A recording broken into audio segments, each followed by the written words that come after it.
là dans un des points d'affrontement avec le gouvernement autour d'une question qui est une question absolument essentielle, qui est celle de l'eau, de l'accès à l'eau et de la lutte contre son appropriation, sa privatisation. En France, on ne trouve rien de mieux que de faire des stockages d'eau en puisant dans la nappe phréatique pour alimenter une agriculture productiviste.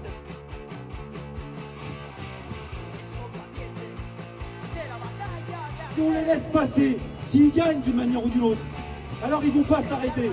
Ça sera une loi travail, ça sera la remise en cause de je ne sais pas quoi derrière. On a la possibilité de mettre un coup d'arrêt aux politiques libérales qui durent depuis des années, sous des gouvernements de droite, qui ont existé sous des gouvernements de gauche. C'est aussi la possibilité, amis et camarades, que le monde du travail reprenne la main sur la colère et la contestation.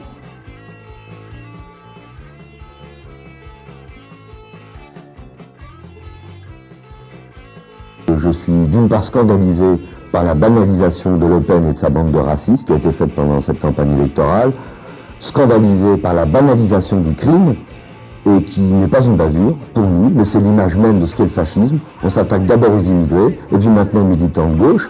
Ouais, quand nous on est convoqués par la police, nous, vous voyez, par exemple, on n'a pas d'immunité ouvrière. Désolé, on y va. Voilà. Повномасштабну агресію проти України.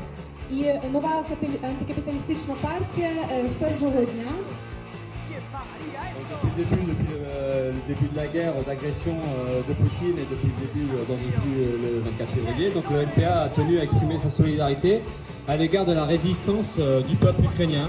Et aujourd'hui, c'est toujours important, très important et fondamental de continuer à exprimer cette solidarité-là avec toutes les actions qu'il peut y avoir en lien avec la résistance ukrainienne. Nécessité d'avoir une réponse politique qui permette de faire le contre-pied, de lutter efficacement contre la prétention du Rassemblement national à s'opposer en réponse politique à ce mouvement, ce qui est évidemment un non-sens total, puisque nos luttes, elles sont le contrepoint même de ce que représente l'extrême droite. Elles sont la lutte pour la solidarité du salaire socialisé, la lutte pour l'égalité entre les femmes et les hommes et la lutte contre toutes les discriminations. Elles sont la lutte pour la régularisation de tous les sans-papiers, pour la liberté de circulation et d'installation. Elles sont aussi les luttes pour le temps libre, pour la réduction massive du temps de travail, que ce soit dans la journée, dans la semaine ou au cours de la vie. C'est donc la lutte pour le droit à la vie et au temps libre contre le productivisme qui nous aliène et qui nous opprime. Donc c'est tout ça qu'il faut trouver les moyens d'exprimer dans la rue et politiquement dans une représentation massive des exploités et des opprimés. C'est ça qu'on a devant nous, c'est ça qui s'entame aujourd'hui.